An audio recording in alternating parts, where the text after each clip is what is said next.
Hello guys, മണിക്കൂറുകൾക്ക് മുമ്പ് സജന നൂർ ഇട്ടിരുന്ന വീഡിയോയ്ക്ക് മറുപടിയുമായി ദിയാസന വീണ്ടും രംഗത്തെത്തിയിരിക്കുകയാണ്. ഈ കൊച്ചു കേരളത്തിൽ എന്താണാവോ നടക്കുന്നത് എന്തോ. പരസ്പരം ചെളി വാരി എറിഞ്ഞുകൊണ്ട് ഇവരുടെ ഈ വീഡിയോകൾ മണിക്കൂറുകൾ ഇടവിട്ട് പുറത്തു വന്നുകൊണ്ടിരിക്കുകയാണ്. അപ്പോൾ ദിയയെ വെല്ലുവിളിച്ചുകൊണ്ട് സജന ഇട്ട വീഡിയോയ്ക്ക് ദിയാസനയുടെ മറുപടി ഒന്ന് കേട്ടു നോക്കാം. ഹലോ ഗൈസ്, സജന ഇപ്പോൾ ഒരു വീഡിയോ ഇട്ടിട്ടുണ്ടായിരുന്നു കേട്ടോ. അതുമായി ബന്ധപ്പെട്ടിട്ടാണ് ഞാനിപ്പോൾ വന്നത്. ബിഗ് ബോസിലെ കണ്ടസ്റ്റൻസ് അയ്യോ അവർ പാവങ്ങൾ, വീട്ടിൽ വന്ന പയ്യൻ അയ്യോ അവർ പാവങ്ങൾ. എന്തൊരു മാനിപ്പുലേഷനാന്ന് നോക്കി. ഇപ്പൊ ബിഗ് ബോസ് കണ്ടസ്റ്റൻസ് ഇല്ലേ? കാരണം ബിഗ് ബോസ് കണ്ടസ്റ്റൻസുകളൊക്കെ ഇതെന്താ ഇവള് പറയണത് എന്താന്ന് ചോദ്യം ചെയ്യാൻ തുടങ്ങി. അവർക്ക് ആർക്കും അറിയില്ല ഇങ്ങനൊരു സംഭവം. ഇതെന്താ ഇവള് ചെയ്തുകൊണ്ടിരിക്കണെന്നുള്ള ആകെ മൊത്തത്തിലുള്ള കൺഫ്യൂഷനാണ് എല്ലാ ആൾക്കാരും. എല്ലാ ബിഗ് ബോസിലെ കണ്ടസ്റ്റൻസിനെയും പിടിച്ച് ഇടുന്ന പോലെ ആയിപ്പോയില്ലേ. പലരും പല പിള്ളേരുടെ അടുത്തും ചോദിക്കുന്നുണ്ട് അത്ര ഇത് എന്താ ഇവക്ക് ഇങ്ങനെ. ഓൾമോസ്റ്റ് ആളുകൾക്ക് മനസ്സിലായി ഏകദേശം ഈ കൊച്ചിന് മാനസികമായിട്ട് എന്തോ കാര്യമായിട്ട് പ്രശ്നം ഉണ്ടെന്നുള്ളത്.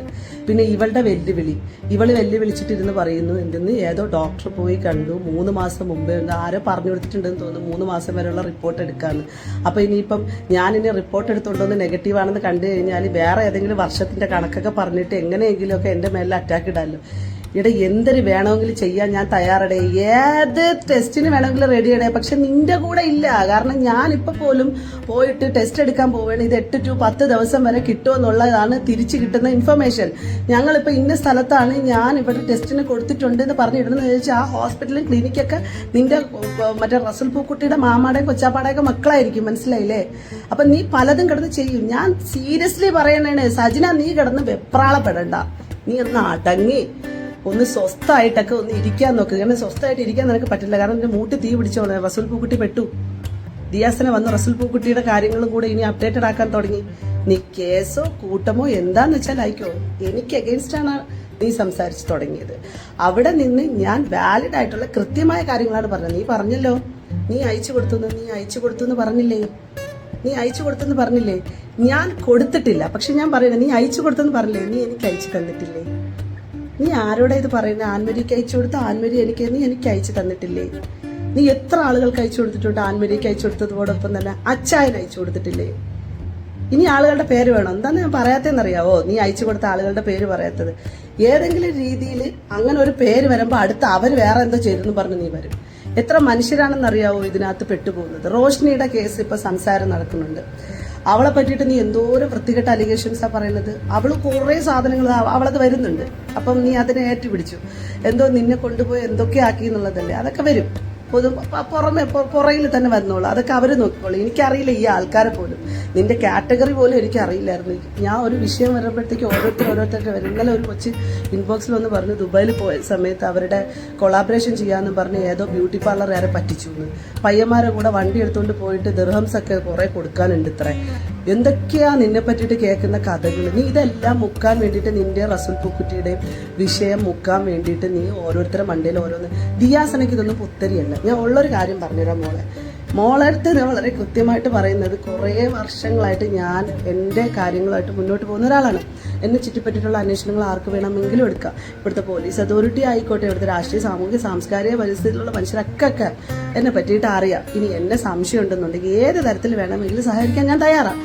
എന്റെ കയ്യിൽ നിന്ന് 1 രൂപ പോലും മുടക്കൂല എന്ന് പറഞ്ഞതിന്റെ റീസൺ പോലും 5000 മുതൽ 10000 രൂപ വരെയൊക്കെ ഈ ടെസ്റ്റിനോ അതും ഇതിനൊക്കെ റിപ്പോർട്ടിനാവുമെന്ന് വിചാരിച്ചിട്ട് ഇനി അത് വേണമെങ്കിലും മുടക്കിയിട്ടും എനിക്കത് ചെയ്യുന്നതിൽ ഒരു പ്രശ്നമില്ല. പക്ഷേ നീ വെല്ലുവിളിക്കുന്ന രീതികളും നിന്റെ ഫ്രസ്ട്രേഷനും നിന്റെ ആക്രാന്തവും നിന്റെ വെപ്രാളമൊക്കെ ഉണ്ടല്ലോ, നിന്റെ റസൂൽ പൂക്കുറ്റിയെ നിന്നെ സംരക്ഷിക്കാനുള്ള കവചമാണെന്നുണ്ടെന്നുണ്ടെങ്കിൽ നീ 10 പേരെ ഇട്ട് കൊടുത്താലും ശരി. എന്നെ സജിന നൂറെ ദിയാസന പറയാണ് ഒരു ചുക്ക് സംഭവിക്കൂല. ഇതവിടെ കല്ല് പോലെ ഇരിപ്പുണ്ട്. മെനിഞ്ഞാന്ന് നിന്റെ ആരോപണം കൊണ്ട് ഞാൻ ഫേസ് ചെയ്തത് 24 hours.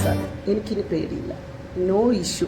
ഓക്കെ, ആളുകൾക്ക് തട്ടിക്കളിക്കാനൊരു യന്ത്രം കൂടിയാണെന്നുള്ളത് ഞാൻ മനസ്സിലാക്കി. എല്ലാവർക്കും കണ്ടന്റ് മതി. അതുമായിട്ട് അവർ മുന്നോട്ട് പോകും. അതുകൊണ്ടിട്ട് നീ ഇനി എന്തായി വന്നാലും വീണ്ടും സജന നൂറെ ദിയാസന ഇവിടെ തന്നെ ഉണ്ട്.